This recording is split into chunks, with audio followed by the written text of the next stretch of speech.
We're not in a sustainable holding pattern right now with the way that RuneScape 3 monetizes. That's no secret. What we need to do is recognize that we're leaning a bit too much on the gas right now, maybe a lot too much, and find a way to come off the gas. It won't be quick. Last week, we got a huge piece of news. And no, I'm not talking about the RuneFest reveals. We have something regarding the future of RuneScape.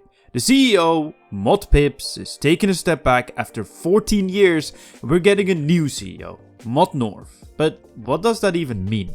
Well, for once, surprisingly, they didn't leave us too much in the dark, and Jagex gave us a nice Q&A with the new ModNorth, where they spoke about the reasoning for the change, the membership survey, player support coming to RuneScape, which is a crazy thing to have to say in a video like this, a 25-year to even 50-year vision for RuneScape 3, yes, those words were uttered, and addressing both the MTX survey and the current state of microtransactions in RuneScape 3. Yes, it sounds too good to be true, and who knows, it might actually be. Leave a like on the video to help me out, subscribe if you're new, as we're trying to get to 10k subscribers by the end of 2025, and enough yapping, my name's Chevalric, and I think I said 21 too many times, and let's talk about it. I want to mention two things before we get into all the juicy stuff. First of all, this is just my opinion on the things ModNorth has said. If you want to watch the entire 50-minute Q&A for yourself, please do so after this video. I'll leave it in the description down below. On top of that, it's important to mention who ModNorth is. He describes himself as an avid RuneScape player who is maxed on RuneScape 3, nearly maxed in Old School Runescape, and does Theater of Blood, the second and arguably the most difficult raid in Old School Runescape.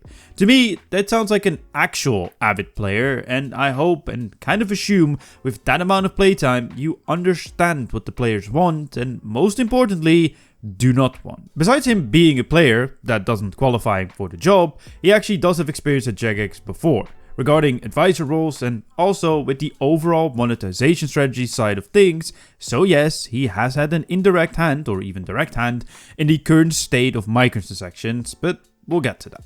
Surely the reason ModPips got fired though was the insane amount of backlash regarding the recent membership survey, and the answer to that is obviously no.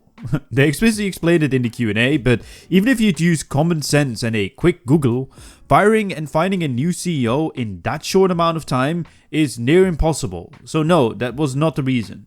What was, well, it wasn't explicitly said, but pretty much after 14 years of working at Jagex, I could also imagine someone wanting to enjoy life and taking a step back. But honestly, the reason isn't too important. We got a new CEO, and what is he promising? The elephant in the room is obviously the most recent membership survey. You know, the one where they talked about the ads, increasing prices further, having to pay for player support, etc. Yeah, that one. I think we all know that one. ModNorth and Jagex surprisingly found that wasn't it, chief, and that it would function as a clear line in the sand. A line they don't want to cross again. Of course, we have to wait and see.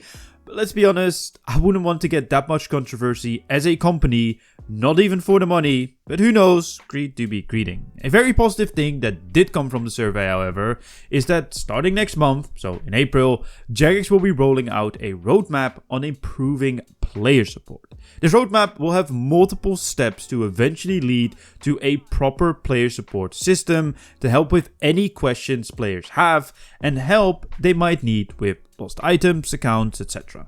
This is a very good thing for the game, and I'm very happy that they took away something positive from this entire situation and not just focused on the backlash. Now on to the most important part for you watching. What is the vision for the money cow RuneScape 3? Well, to no one's surprise, it's looking good, because he's the new CEO and he needs to give us hope. So everything I'm about to say, take it with a grain of salt. However, I do believe that these intentions are good, but we simply have to wait and see. We can't fail judgment on things that haven't happened yet, good or bad. ModNorth answered this in two parts. The first part regarding empowerment of the teams and having them do what they do best, run their games, Old School Runescape and RuneScape 3. This pretty much comes down to not interfering too much as corporate and letting the developers, your Mod Ryans, Ramens, Jacks, Black Witches, etc. do what they do best. Funnily enough, this is something I can actually comment on and give a little bit of insight on, as this was a goal within Jagex 2 years ago when I spoke to the then vice president of the company, and it's good to see that it's still something they're actively working on. That all sounds amazing, but at the same time, we all know that RuneScape 3 is in a weird place, and that is something he directly said. The current monetization strategy, so Treasure Hunter, is not economically viable on the long term, and they want to make RuneScape 3 viable for the next 10, 25 or even 50 years. Yes, he straight up mentioned 50 years, bro. Anyway, this genius insight comes not only from the current sentiment in the community, but also from the numbers, other examples in the industry, and even the MTX survey they ran last year.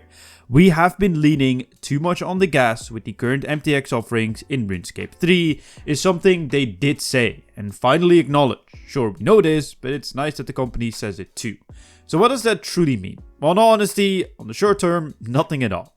A shift like this does take time. A company can't just remove one of their biggest earning pillars and then still remain healthy. However, they are looking to take the foot off the gas, look into new MTX strategies. These not explicitly mentioned, but think direct MTX purchases like overrides and cosmetics, and then slowly phasing out Treasure Hunter on the long term within RuneScape. This all sounds wonderful, but we obviously first need to see this happen before we can champion this. But it's a step in the right direction that they are acknowledging this and are transparent about it. I personally feel like a shift is happening in the gaming industry as it is when it comes to monetization. Not only because of communities hating what's going on, but also because of laws. Countries like the Netherlands, Belgium, some Scandinavian countries, and others in Europe to follow have, or are going to, be banning gambling in gaming, meaning Treasure Hunter would be illegal and the game would get blocked in those countries, and Jagex can simply not lose the European market. So who knows? Maybe that also plays a role, but that is just some speculation. All in all, the conclusion of this entire thing is, we have to wait and see.